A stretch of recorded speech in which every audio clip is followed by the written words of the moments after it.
Soma mwana nyangu soma.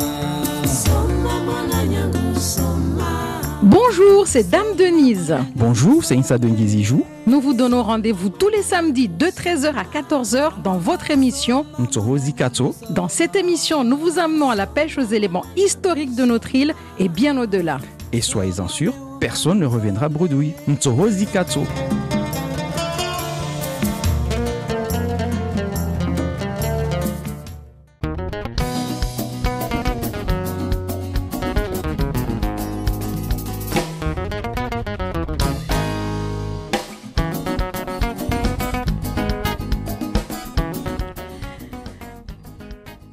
Bonjour à tous, ravi de vous retrouver ce samedi. Dame Denise, en compagnie de mon compère, l'historien Insa Dengizijou, pour vous présenter un nouveau numéro de votre émission Mtsohozi Kato, l'émission consacrée à l'histoire, à la culture et à la vie de tous les jours de notre société mahoraise et bien au-delà, à par moment. Alors, depuis plusieurs émissions, nous vous proposons des émissions pour vous présenter la résistance à la colonisation. Nous sommes partis du côté de l'Afrique, nous sommes allés un peu dans la région et aujourd'hui, l'émission que vous attendez tant, oui, moi aussi je l'attendais tant, nous nous rapprochons de notre île. Et oui, on a souvent l'impression qu'il ne s'est absolument rien passé ici. On a tous voulu être avec Babatoum Faransa, notre père le français.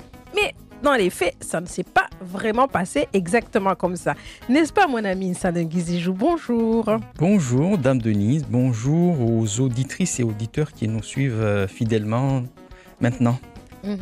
Alors, cette émission, comme je viens de le dire, on l'attendait. On était impatients d'en savoir un peu plus parce qu'on a vraiment l'impression, comme on nous le dit souvent, que le rattachement de Mayotte à la France depuis 1841 était volontaire. Limite, on leur a envoyé un petit message, on leur a dit « Venez nous sauver, nous avons besoin de vous ». Alors, dans les faits, ça s'est réellement passé comme ça ou non ? L'histoire est une matière complexe et il n'y a pas de linéarité dans les événements ni dans les comportements des acteurs de l'histoire. Par conséquent, il est bien évidemment de notoriété publique que Mayotte, on a parlé à un moment donné de rattachement volontaire, c'est l'expression consacrée pour désigner au moment où la colonisation française se met en place à Mayotte. De nos jours, si je peux me permettre, on n'ose même pas parler de colonisation. On croit même que ça n'a jamais existé, qu'on a été toujours français, mais jamais colonisé. Même le mot colonisé n'a jamais été prononcé ou ne se prononce même pas sur cette île. C'est une question générationnelle. Il y a des générations pour qui le mot colonisation a encore un écho, mais pour d'autres, non, ça n'a pas d'impact parce qu'ils sont nés dans une société qui est déjà française depuis 1841. Donc les contestations ont eu le temps d'être oubliées et revenir sur le fait qu'on a une colonisation. Quand on ne connaît pas les méfaits de la colonisation, ça ne parle pas nécessairement aux gens. Ils prennent l'histoire présente comme étant un acquis. Alors que si on revient un peu en arrière, on s'aperçoit qu'il y a eu certaines formes de contestation de la présence française à Mayotte liées à la politique coloniale. Parce que la colonisation, c'est pas simplement je viens, je m'installe. Je viens, je m'impose, je viens, je tue, je viens, je violente, etc. Donc, par rapport à tous ces mots, les populations qui ont vécu directement la colonisation ont eu le sursaut de se révolter, de dire que si votre présence nous amène à être maltraités, à être humiliés, à ne pas être considérés, à être violentés. À être spoliés. Voilà. Et être spoliés, quand on prend en compte que la terre à Mayotte a un caractère presque sacré, le foncier a presque un caractère sacré. Forcément, ça crée des tensions entre... Des étincelles. Entre la population locale et les colons. Tout à l'heure, vous avez parlé des populations. Donc, peut-être que ce serait bien déjà de nous expliquer à l'époque, en 1841, lorsque les Français sont arrivés sur l'île, quelles populations vivaient ici et lesquelles se sont rébellées? Je parle des populations parce qu'on est dans une île cosmopolite. Bien évidemment, c'est le caractère de toutes les îles, je pense. C'est qu'on a des arrivées lointaines qui ont servi de substrat, de base, de fondation de la population mahoraise. Dans cette composition, il y a bien évidemment ce qu'on appelle les Wangonambrima. Les Wanganamrima, ce sont les premiers véritablement Mahorais à être venus d'Afrique de manière complètement volontaire, à s'installer sur les terres mahoraises. Et puis il y a les Sakalaves. Les Sakalaves, là aussi, on est aussi dans une forme de population première concernant Mayotte. Parce que, en tout cas, dans les fouilles archéologiques, on arrive à retracer la présence simultanée des deux populations en provenance d'Afrique et de Madagascar, voire au-delà de l'Asie du Sud-Est. Et puis, il va y avoir une couche à partir du 14e, 15e siècle, couche d'arabo-perse, qui va se mélanger avec les autres entités ethniques pour former finalement la population mahoraise du 19e que les Français ont retrouvé sur place. Et lorsqu'on revient en arrière, les premières contestations sont survenues à quel moment? Donc chaque groupe humain qu'on a décrit plus haut va avoir autant de raisons de se révolter. Si on prend par exemple les aristocrates arabes ou arabisés, ils vont être jaloux de leur rang, de leur autorité. C'est parmi cette classe sociale qu'on va recruter. Donc les vrais aristocrates, et là on leur demande tout de suite de redescendre d'un cran. Ce qui n'était pas dû être facile, habituel et ni acceptable pour eux. Donc ils sont jaloux de leur rang, de leur autorité, mais aussi de leur pouvoir économique. C'est parmi ces personnes qu'on recrute les sultans et toute l'administration du sultan. Et puis il va y avoir d'un autre côté les Sakalaves qui ont une ancienne assise sur l'île, mais au fil des siècles, il va y avoir aussi des vagues qui vont enrichir l'existant. Et dans ces Sakalaves de dernière minute, si je peux dire, il y a Ndiantsuli et tous les membres de sa cour royale qui sont arrivés en 1832. Eux, par contre, ils vont se révolter parce qu'ils avaient eu des privilèges parce qu'ils s'étaient bien insérés dans la société mahoraise et ils avaient aussi des postes dans l'administration des sultans qui leur permettaient d'avoir un certain rang. Enfin, vous allez avoir les Mahorais lambda, c'est-à-dire qu'on appelle les Wanganamrima, qui vont se révolter parce qu'ils étaient seulement des propriétaires fonciers à qui on avait dit du jour au lendemain, vous allez devoir vous séparer de ce que vous avez de plus cher pour finalement installer d'autres personnes. Il y a une catégorie là qu'on oublie souvent, c'est la catégorie des esclaves et des serviles qui, eux, vont avoir d'autres raisons de se révolter contre la colonisation. Donc, en tout cas, pour ce qui concerne Mayotte, on voit que chaque groupe social présent dans l'île avait autant de raisons de se révolter contre la colonisation. Et on a vu que dans le continent africain ou encore dans d'autres pays, Madagascar, les Comores, ceux qui mettaient le feu aux poudres, c'était toujours le même procédé, c'est-à-dire le fait de s'approprier le foncier. Est-ce que ça sera le cas ici aussi ? Oui, tout à fait. On a la question foncière et la prédation foncière qui va cristalliser des tensions entre des Mahorais et le pouvoir colonial. Par exemple, en 1868, on a un certain Amadi Bwana qui est chef du village de Shingoni. Donc Shingoni, en fait, c'est le nom de l'actuel Tingoni au 19e siècle. Ne me demandez pas pourquoi ça s'appelait Shingoni. On aura peut-être le temps de revenir dessus. Après, peut-être, moi, j'ai ma théorie sur Tingoni, parce que j'ai l'impression que les colons, justement, quand ils arrivent, ils entendent Aqua, ils disent Aqua. Ils entendent Longoni, ils disent Longoni, et ils nous ont tout transformé. Donc, c'est peut-être encore eux qui nous ont mis Non, Tingoni existe bien avant. On est dans des temps très reculés, quand même. Tingoni, pour par exemple la mosquée de Tingoni, on est au XVIe siècle. Donc, il y avait déjà un village établi sur le coin. Au XIXe siècle, quand on lit Shingoni dans les archives, c'est Tingoni d'aujourd'hui. C'est un village contestataire de par le fait que on a des lignées de sultans dans le village, mais aussi de lignées de Wanganamrima dans le village. Donc il y a un certain Amadi Bwana qui, en 1868, refuse de quitter simplement sa terre au profit d'un colon. Parce qu'il fallait installer un colon pas loin pour une usine sucrière. Le colon en question, c'est M. Desfosses, qui, depuis la Réunion, avait obtenu une concession du côté de Tingoni. Et le cas a été discuté dans la place publique et il se trouve que le dénommé Amadi Bouana, il a tout simplement dit au commandant supérieur que ces terres sont privées et qu'il n'accepterait pas de les quitter, même si on lui octroie un autre emplacement. C'est-à-dire, l'administration avait pensé que le fait de donner une parcelle ailleurs suffirait à convaincre les habitants de Tingoni, en tout cas le chef du village, de céder facilement sa terre. Et Amadi Bouana, il a répliqué avec insolence et dédain que lui et les siens ne quitteront pas Tingoni, où ils vivent depuis des générations. Donc on a cet élément-là d'ancrage territorial. Et cette contestation va lui ouvrir toutes les portes de l'enfer pour ce qui est de l'administration. Il va y avoir une cabale contre lui. On va monter un certain nombre d'affaires.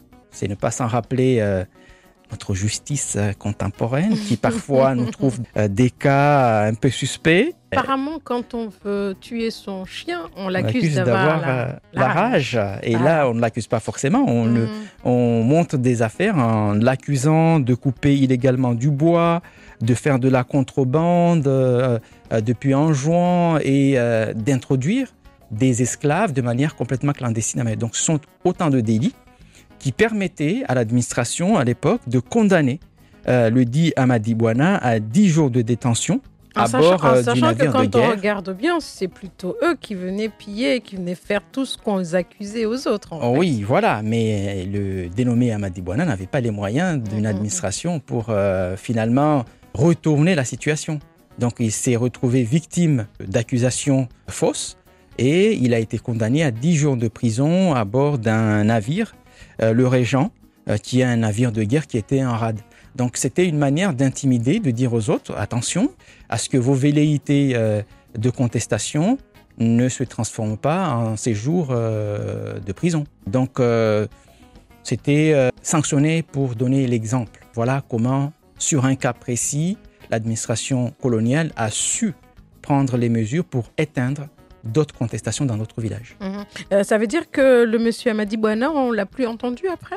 On n'a plus entendu parler parce qu'il a été dépouillé de ses prérogatives de chef, même s'il n'était pas forcément nommé par l'administration. Mais à partir du moment où l'administration s'est intéressée à son cas, ils l'ont isolé des autres pour ne pas créer une dynamique de contestation. Donc en l'isolant des autres, c'est le mettre au banc de la société de l'époque et plus jamais il y a eu une contestation de ce type, ni à Tingoni ni ailleurs. Alors justement, quel genre d'autres contestations il va y avoir alors du coup ? Ce qu'on va observer, c'est que les Mahorais, face à la colonisation, en tout cas à la politique coloniale qui se déploie, vont sécuriser leur corps par rapport à la violence qui pouvait se déchaîner si on n'acceptait pas de suivre la marche instaurée par la colonisation. Donc, ils vont trouver une parade d'inaction. C'est-à-dire, on résiste par l'inaction. On ne fait rien. C'est-à-dire que quand on leur demande de travailler, ils décident de ne pas le faire. Et s'il n'y a personne pour la main-d'œuvre, en fait, voilà. Rien ne pourra avancer. Tout à fait. Donc, la main-d'œuvre étant le pilier de la réussite d'une colonisation, de ce type en tout cas agricole, les Mahorais avaient compris que s'ils arrêtaient de travailler, de se mettre à la disposition de l'administration et des usines sucrières, cela engendrerait forcément des conséquences sur le dispositif qui était déployé sur place. Alors, si je peux me permettre, ça me rappelle une émission qu'on a faite sur un certain commandant Passo qui, dans son discours, traitait les Mahorais de fainéants, de traîne savate, etc., etc. Ça fait partie de cela ? Ça fait écho à ce comportement qui ne veut pas dire que les Mahorais étaient feignants, mais les Mahorais étaient volontairement feignants pour faire échec à la colonisation, en tout cas la colonisation agricole qui était dévoreuse en termes de foncier.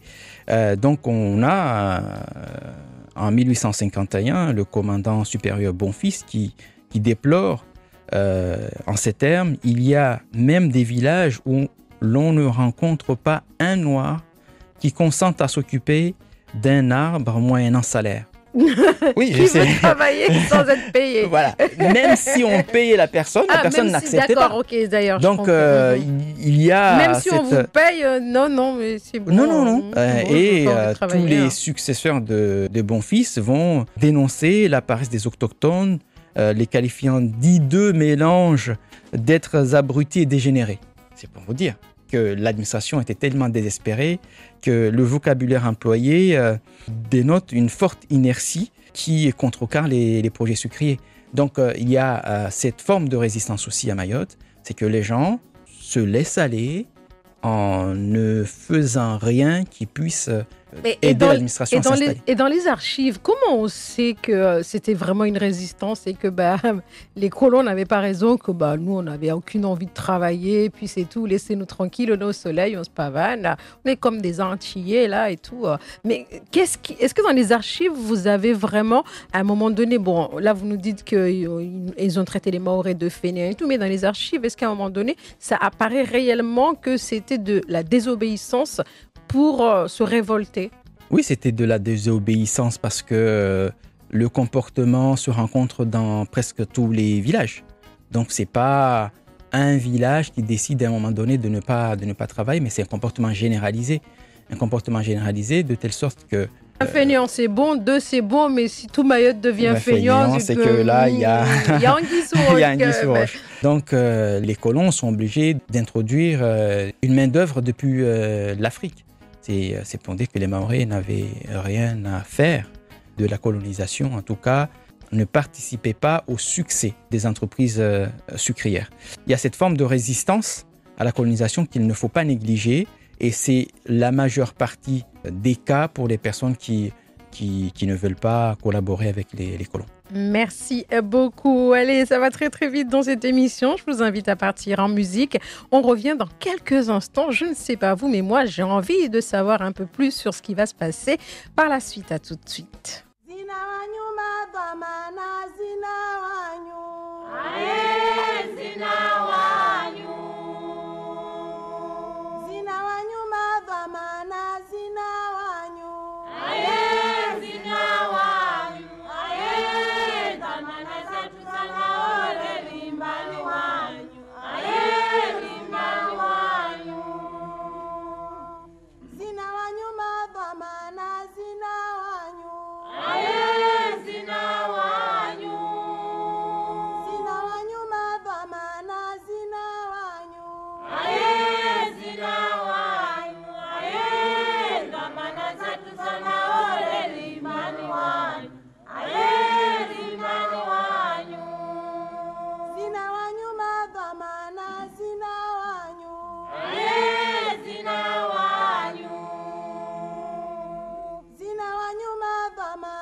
Rebonjour si vous suivez l'émission Mtohozi Kato depuis le début de cette émission, si vous nous avez pris en route, ou bonjour si vous venez tout juste de prendre l'antenne. Dame Denise avec vous, avec toujours accompagnée de mon compère Insa Dengizijou. Aujourd'hui, après avoir vu comment ça s'est passé, la résistance du côté de l'Afrique, la résistance du côté de Madagascar, Moélie, Anjouan, la Grande Comore. Voilà, aujourd'hui, on se rapproche, on est sur nos terres, sur l'île de Mayotte. Et oui, ne soyez pas surpris, ici aussi, il y a eu de la résistance et nous étions en train d'en parler. Pour continuer après la résistance où je ne fais rien, je laisse les colons, ils se démerdent, on ne travaille pas.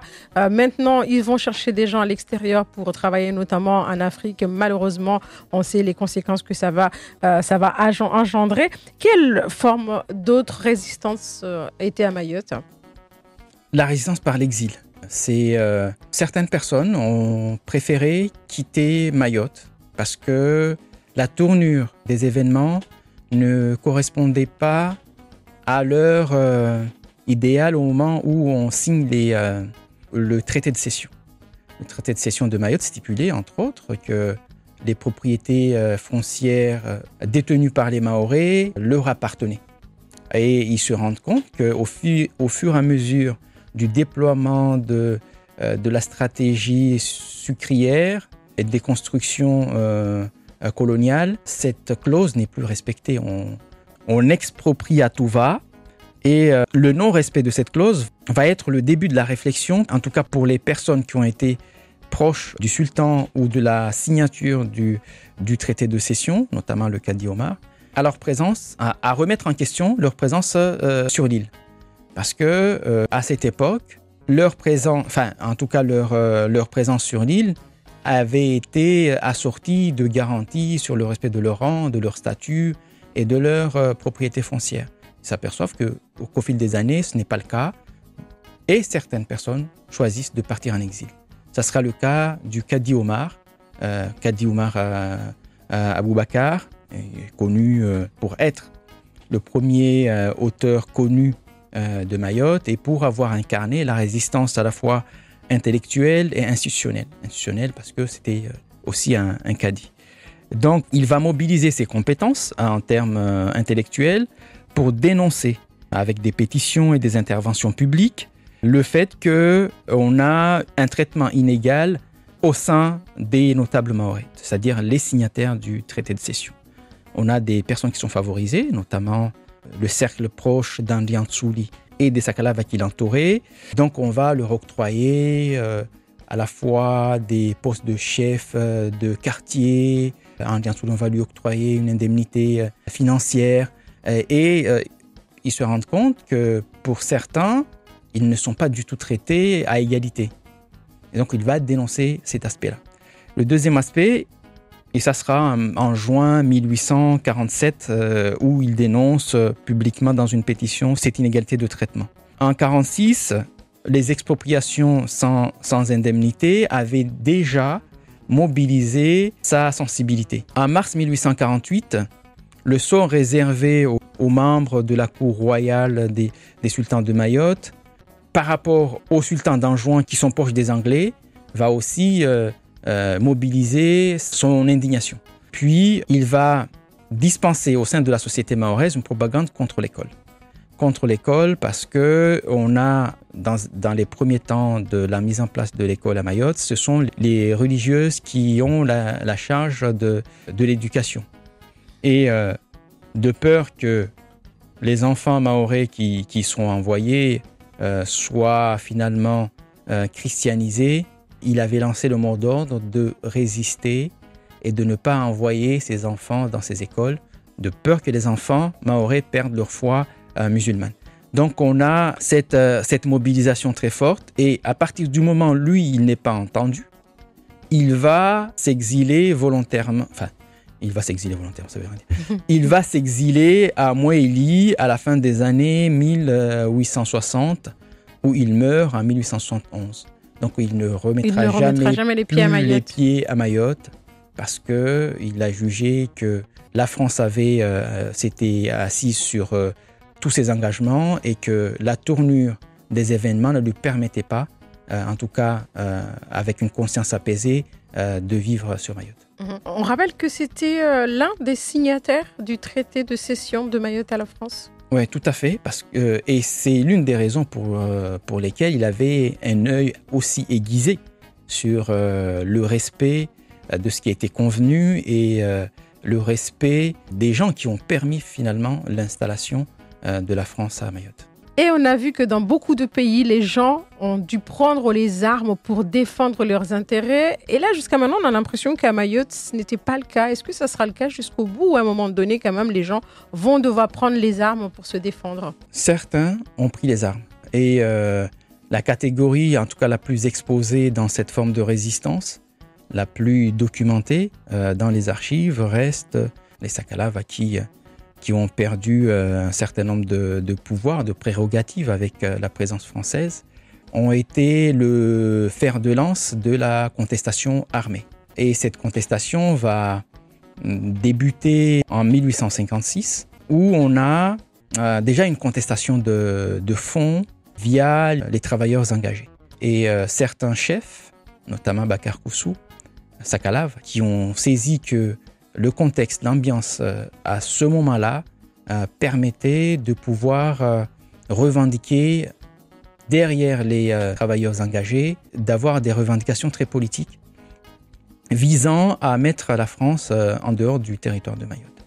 Donc c'est à partir de ce moment-là que lui, étant donné qu'il a une expérience militaire depuis Madagascar, va mobiliser ses compétences pour aider à la résistance des travailleurs engagés afin de mettre en difficulté les colons français et l'administration. Il va tirer bénéfice aussi de la politique de villagisation forcée parce qu'à un moment donné, l'administration française avait jugé, parce que comme il y avait beaucoup de personnes qui refusaient de travailler, il fallait les regrouper dans un village où on est certain de contrôler le cadre et de pouvoir ramener chaque matin tous les habitants au travail.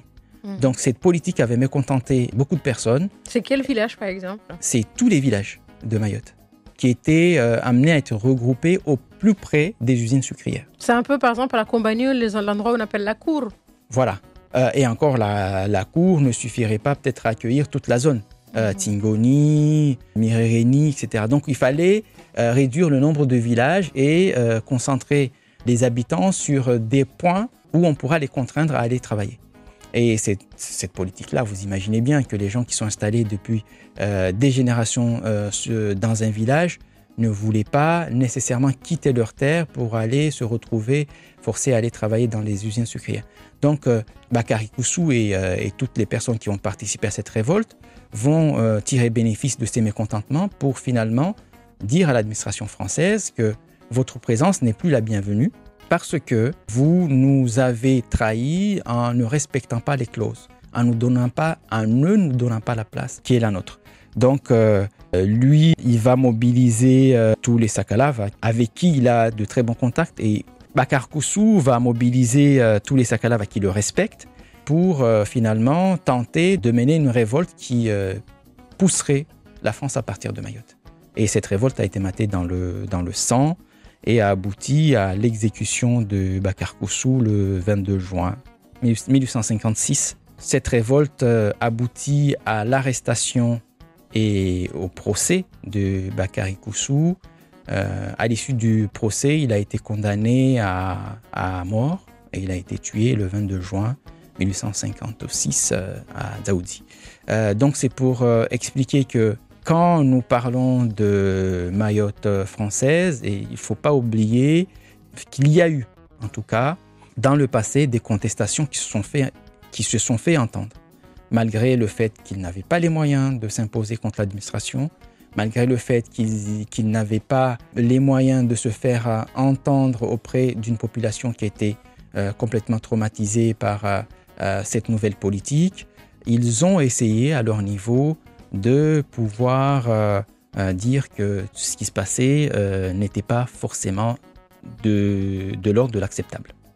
Alors, on a vu, bien évidemment, que ce soit dans le continent africain ou chez nos voisins, Madagascar, les Comores, qu'au final, ils ont tous demandé à se détacher du colon, à se détacher donc de la France. On est les seuls à vouloir être restés. Ça, c'est une autre page de l'histoire. C'est une contre-histoire. Une contre-histoire qu'il conviendra, pas forcément cette saison, d'interroger pourquoi, finalement, on a... Là, il y a des gens qui ont résisté. Oui. Dans d'autres pays, on a vu que ça a posé des graines et que Oui. nous, en fait, on a quand même voulu rester avec les colons. Donc, c'est incompréhensible quelque part. Oui.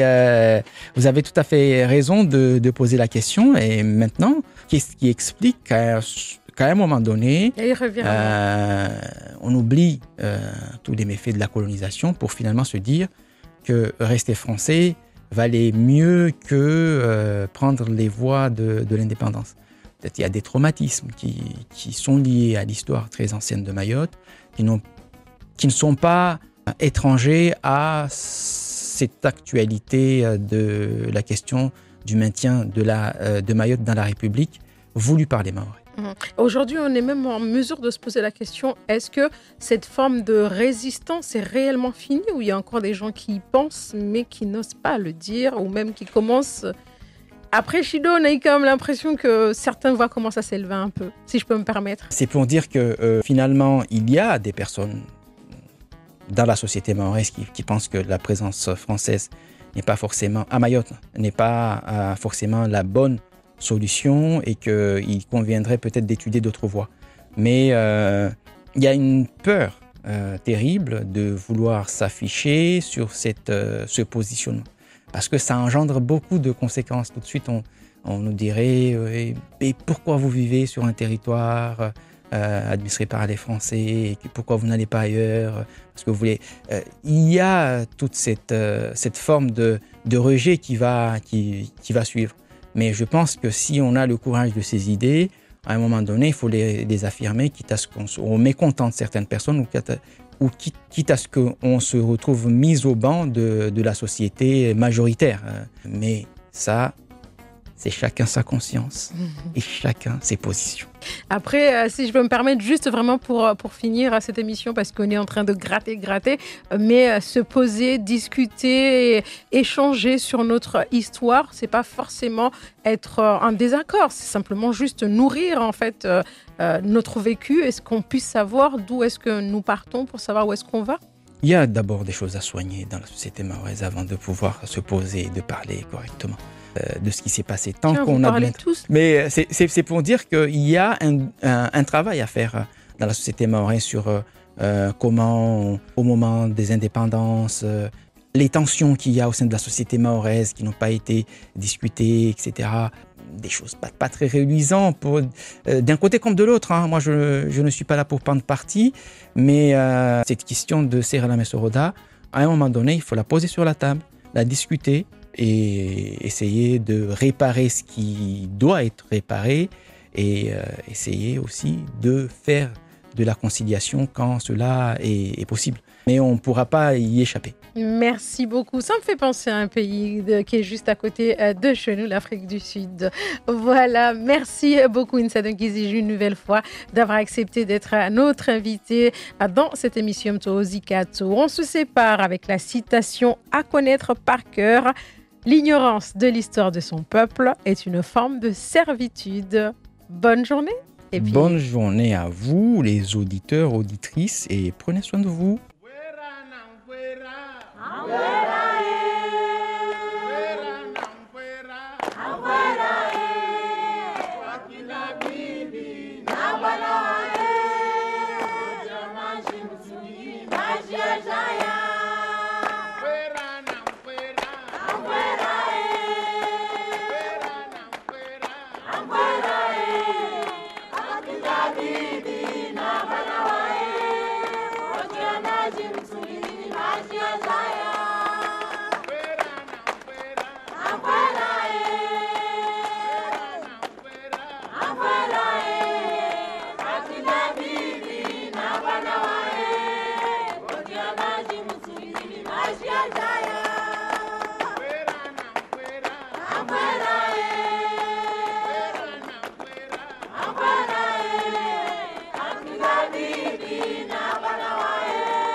Ay, mana,